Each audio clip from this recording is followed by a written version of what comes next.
Hello, good morning. అందరూ ఎలా ఉన్నారు?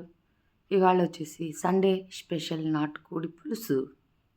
ఇది ఎలా తయారు చేయాలో చూసేద్దాం. ఈ నాటుకోడి 1 కిలోకి బాగా ఉప్పు, పసుపు వేసి ఇలా వాటర్లో ఒక హాఫ్ అన్ అవర్ పెట్టాలి. అప్పుడైతే చాలా బాగా ఉడుకుతుంది.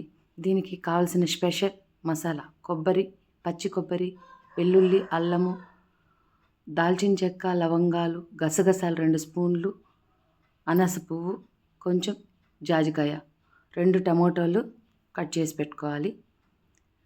ఉల్లిపాయ కూడా యాడ్ చేసుకోవచ్చు. ఈ మసాలాలని ఒక 20 మినిట్స్ నానపెట్టుకోవాలి. నానపెట్టుకున్నాక ఇలా మిక్సీ పట్టుకోవాలి. చాలా టేస్టీగా ఉంటుంది. దోశ, ఇడ్లీ, సంగటి, బగారా రైసు దేంట్లోకైనా చాలా టేస్టీగా ఉంటుంది. ఇది కాస్త మెదిగాక ఈ మసాలా, మనం నానబెట్టుకున్న మసాలా కూడా యాడ్ చేసుకొని మెత్తగా పేస్ట్ చేసుకోవాలి. ఇప్పుడైతే స్టవ్ వెలిగించుకొని కుక్కర్ పెట్టుకొని అలాగే 3-4 టేబుల్ స్పూన్ ఆయిల్ అయితే యాడ్ చేయాలి. కొంచెం ఆయిల్ అయితే ఎక్కువ పడుతుంది. ఈ ఆయిల్లో కాస్త కాగాక సన్నగా కట్ చేసి పెట్టుకున్న ఆనియన్స్ 2 యాడ్ చేసుకోవాలి. స్పైసీనెస్ కోసం ఒక 3 పచ్చిమిర్చి యాడ్ చేశాను. ఇక మీకు వద్దనుకుంటే స్కిప్ చేసుకోవచ్చు, కానీ టేస్ట్ అయితే ఎన్హాన్స్ అవుతుంది. ఇప్పుడు కాస్త వేగాక టమోటాలు కట్ చేసి పెట్టుకున్నాం కదా, ఇవి కూడా యాడ్ చేసేసుకుందాం. ఇవి కాస్త మగ్గాలి. కొంతమందికి టమోటా నచ్చదు, కానీ టమోటా వేయడం వల్ల ఆ స్మెల్ అనేది రాదు. నేను ఇలాచీ మసాలాలో వేయలేదు, ఇలా ఆయిల్లో వేసాను. 2 ఇలాచీ వేసాను. ఆ తర్వాత ఇది కాస్త మగ్గింది.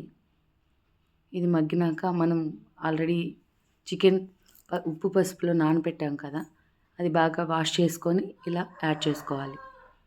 ఇది కాస్త ముదురుగా అనిపిస్తుంది నాకు.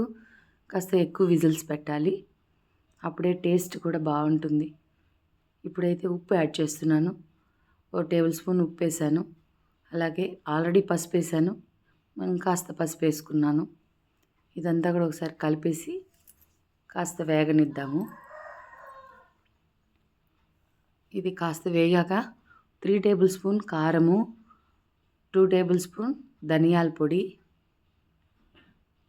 పక్కా పల్లెటూరు స్టైల్ చేస్తున్నాను. పాతకాలం మన అమ్మమ్మ తాతయ్య వాళ్ళు ఇలాగే చేసుకునేవాళ్ళు. అప్పటికప్పుడే పొయ్యి పైన చేసేవాళ్ళు, ఎంతో టేస్టీగా అనిపించేది. ఇప్పుడు మనం అది ట్రై చేస్తున్నాం. ఇప్పుడు ఆల్రెడీ మనం పేస్ట్ చేసి పెట్టి ఉంచుకున్నాం కదా, అది కూడా యాడ్ చేసేస్తున్నాను. పచ్చివాసన పోయే వరకు ఆయిల్ 3 టేబుల్ స్పూన్ పైనే వేసాము. చూడండి, అస్సలు ఆయిల్ కనిపించట్లేదు. ఎప్పుడైనా నాన్ వెజ్ రెసిపీస్కి కొద్దిగా ఆయిల్ పడుతుంది. ఇప్పుడు కావాల్సినన్ని వాటర్ వేసుకొని బాగా ఉడికించుకోవాలి. కట్టెల పొయ్యి మీద అయితే బాగా ఉడుకుతుంది, బట్ మనకి ఇప్పుడు అలాంటివి అవైలబుల్ లేవు కదండి. సో స్టవ్ పైనే కుక్కర్లో ఉడికించుకుంటే టేస్ట్ కూడా బాగానే ఉంటుంది.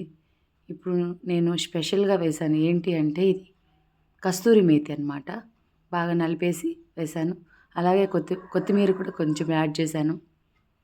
పుదీనా లేదు, పుదీనా ఉంటే మీరు యాడ్ చేసుకోండి, ఇంకాస్త స్మెల్ చాలా బాగుంటుంది. ఇప్పుడు మూత పెట్టేసి విజిల్ పెట్టేసి ఒక 5-6 విజిల్స్ పెట్టేశాను. బాగా ఉడికిపోయింది. స్మెల్ అయితే అదిరిపోతుంది ఇంట్లో. ఇంకా ఎప్పుడెప్పుడు అని వెయిట్ చేస్తున్నారు ఇంట్లో వాళ్ళు. ఇది ఆఫ్టర్నూన్కి చేస్తున్నానండి. ఇందులోకి నేను బగారా రైస్ చేశాను, అది మీకు ఇంకోసారి చూపిస్తాను. చూడండి, కలర్ఫుల్గా టేస్టీగా కనిపిస్తూ ఉంది. ఇది ఎప్పుడైనా కుక్కరు తీసేసిన తర్వాత మళ్ళీ కాసేపు పొయ్యి పైనే ఉంచాలి. అలా ఉంచి నేను పక్కకి తీసాను. చూడండి, టేస్ట్ అయితే అదిరిపోయేటట్టుంది. రైస్ పెట్టేసుకున్నాను నేను. ఆనియన్ కట్ చేసుకొని కర్రీ వేసుకుని తినేయడమే. ఈ వీడియో మీకు నచ్చితే లైక్ చేయండి, షేర్ చేయండి అండ్ సబ్స్క్రైబ్ చేయండి. Thank you so much.